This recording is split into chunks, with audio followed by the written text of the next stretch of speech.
Everybody was kung fu fighting. Those kids were... Hi everyone, it's Tracy from XYZ Media. Thank you for joining me again today. Here we have Dr. Stein with us. We've had some reports and tweets and been contacted about wanting to really understand the brain in the brain of children and young people. So Dr. Stein is here to explain brains and emotions because she's an expert at the Centre for Brain Disease Control.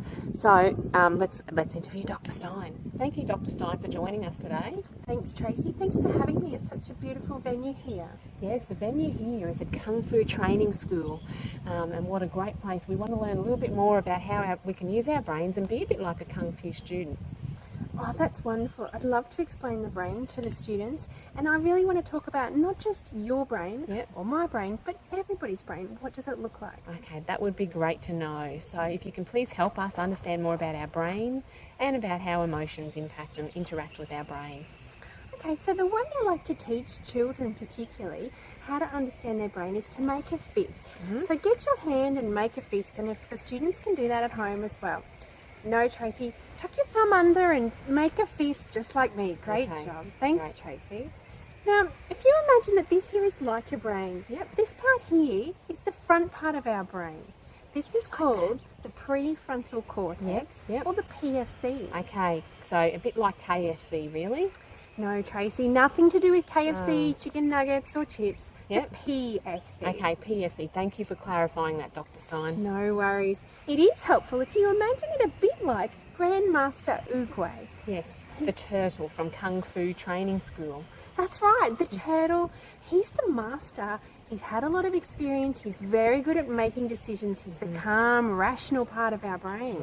Right. So he's the wise component. He's the knowledge. He's the rational part. And what do you mean by rational part, Dr. Stein? Well, really good at making decisions. This is who we want to have running the show when there's problems to be solved. Okay, so we want that part of our brain on as much as we can and use it as much as we can. Particularly at school, for instance. Okay, like at Kung Fu Training School. That's right. Thank you. And please tell us a little bit more about our brain. Okay, now at the back of your brain here, this is called the hippocampus.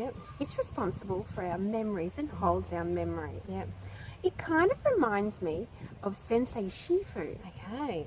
Sensei Shifu from the movie. That's right, from Kung Fu Panda as well. Sensei Shifu's been around for a long time. He remembers everything. He's got all the information. Yes, and that's what makes him such a good teacher. Teacher have the information.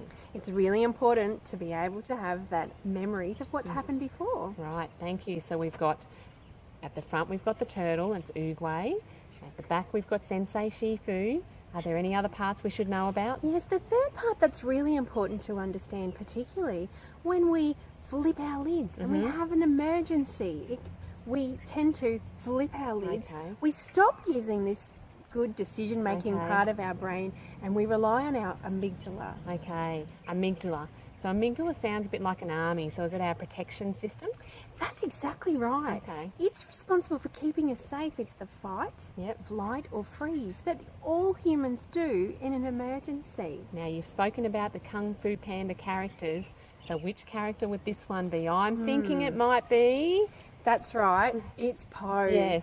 He does a lot of fighting, but he also does some fleeing, getting out of there, and some freezing sometimes. And that's a really important way of keeping us safe in an emergency. But sometimes, as we all know, we flip our lids when we don't need to be.